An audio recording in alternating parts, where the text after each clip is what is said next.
ఈ పాపాగ్ని మఠం నుండి తల్లి అనుమతి తీసుకుని 12 ఏళ్ల ప్రాయంలోనే దేశాటనకు బయలుదేరిన వీరంభొట్లయ్య అనబడే వీరబ్రహ్మేంద్ర స్వామివారు పుణ్యక్షేత్రాలన్నీ దర్శిస్తూ హరిహరపురం చేరుతారు. అదే హరిహరపురానికి శివాంశయై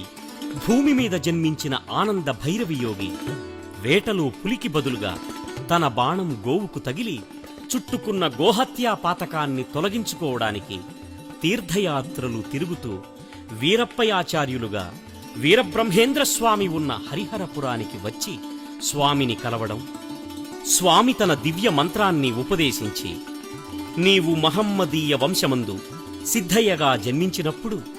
మరలా కలుద్దామని చెప్పి తీర్థయాత్రలన్నీ చేసుకుంటూ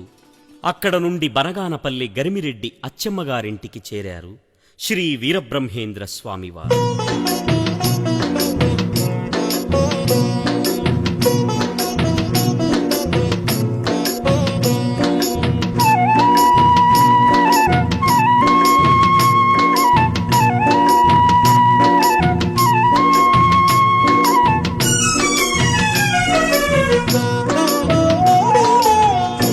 బ్రహ్మ